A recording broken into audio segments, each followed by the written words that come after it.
And now to discuss this, we're being joined by Idris Abdullahi. He joins us from Alabama, United States. He's a researcher and journalist.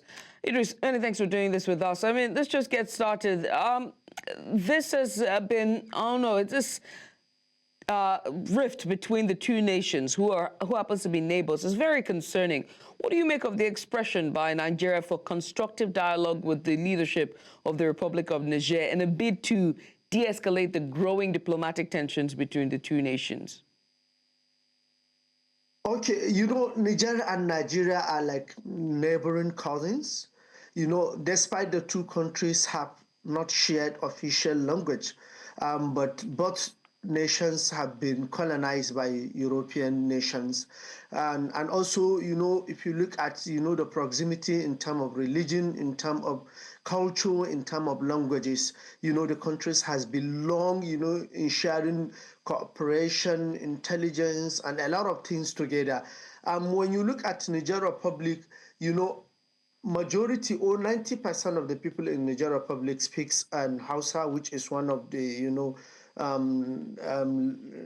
native language also in Nigeria. So this make it like a country in West Africa that is very close to Nigeria when it comes to anything that has to do with the diplomatic relation, in terms of military, in terms of trade, in terms of security, in terms of even democracy.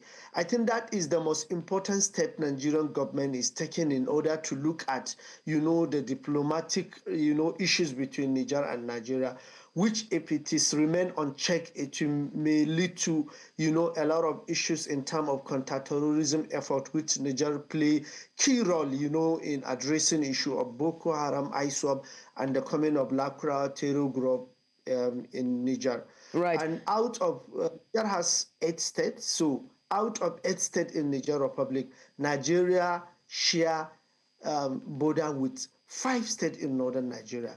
I think that's why the reason the northern leaders, the religious groups, and the elites, stood against, the initial interest of ECOWAS to invade Niger, I think, last year because of the ties in terms of religion, culture, and the border. I'm glad we're talking about ECOWAS and we're bringing this conversation. Let's broaden this now. How might then the ongoing diplomatic tensions between Nigeria and Niger impact, the regional security in West Africa, particularly in context of the fighting against terrorism that you just mentioned? Yeah, when you look at the ECOWAS countries, particularly Niger, Burkina Faso, Nigeria, these countries and even Chad have been facing serious, terror threat, which, crippled the economic as well as political situation in most of these countries. And the countries have been trying, to put, in place, measures and strategies that will, help in addressing this issue. But because of differences in terms of political issues, political instability recently in Niger and Burkina Faso really thwarted the effort even of Nigeria, not only the entire even ECOWAS countries in addressing this issue. If you notice, Nigeria has put in place several measures to see on how to bring particularly Niger to table of discussion because of what? Because of the closeness and the key role that Niger play in terms of counter-terrorism. Now we are talking about Boko Haram, we are talking about ISWAP, but now there are another terror group came up through Niger called, Lakra.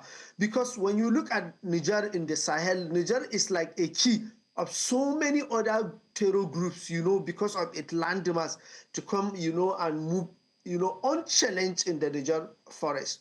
To allow Niger in one place, without bringing them on table or without keeping them, checked, it may reach, any effort that ECOWAS want to do in addressing, terror-related threat. I think that's the reason why ECOWAS is really interested in bringing Niger Republic into table, so that at least they will have, the terror issues checked in their own hand.